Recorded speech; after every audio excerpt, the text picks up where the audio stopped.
Argentina এবার ৩,৬০০ কোটি টাকা দিয়ে ফিফাকে কিনে নিয়েছে।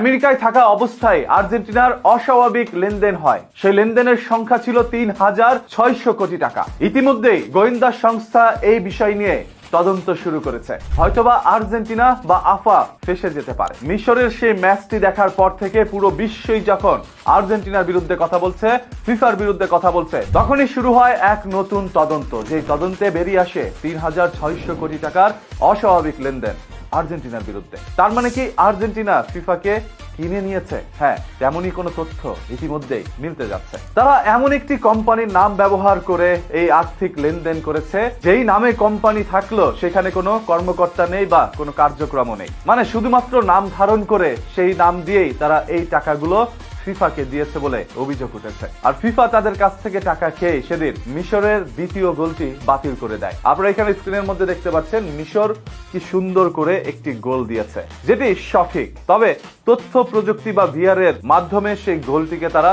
বাতিল করে দেয়। এবং সেদিন মিশরের যে ভূমিকা ছিল, যেটা দেখলে আপনাদের চোখগুলো কপালে উঠে যাবে। সেদিন মিশরের দ্বিতীয় গোলটি বাতিল করার পর যখন প্লেয়াররা আসে প্রতিবাদ করতে, তখন অসংখ্য প্লেয়ারকে দেওয়া হয় হলুদ কার্ড। যখন তাদের কোচ আসে এটা নিয়ে প্রতিবাদ করতে, তখন সেই কোচকেও দেওয়া হয় লাল কার্ড এবং আরেকজনকে দেওয়া হয় হলুদ কার্ড। মানে রেফারি যেন কার্ড দেওয়ার জন্যই সেদিন মাঠে নেমেছিল। আর এতে করেই মানুষের ধারণা স্পষ্ট হয়ে যায় ফিফা বিক্রি হয়ে গিয়েছে। এখানে পরিকল্পিতভাবে আর্জেন্টিনাকে জিতানোর জন্য ফিফা উঠে পড়ে লেগেছে, কারণ পকেট তো ভরে গিয়েছে আগেই। ৩,৬০০ কোটি টাকা, যেই টাকার বস্তা যদি আপনার কাজে দেওয়া হয় তাহলে আপনি সেই ভান নিয়ে হাঁটতে পারবেন না। এত টাকা দিয়ে ফিফাকে কিনে নিয়েছে আর্জেন্টিনা, আর আপনারা সেই আর্জেন্টিনাকেই সমর্থন করে যাচ্ছেন। ফিফার এই অনিয়মটি স্পষ্ট চোখে পড়েছিলেন মিশরের ম্যাচে। এর আগেও অসংখ্য ম্যাচ তারা খেলেছে যেখানে তারা মনে হয় রেসলিং খেলার জন্যই মাঠে নেমেছে, সেটা ফুটবল নয়। একের পর এক ফাউল করার পরেও যেন কোনো প্লেয়ারের বিরুদ্ধে কোনো অভিযোগ দেয়নি রেফারিরা।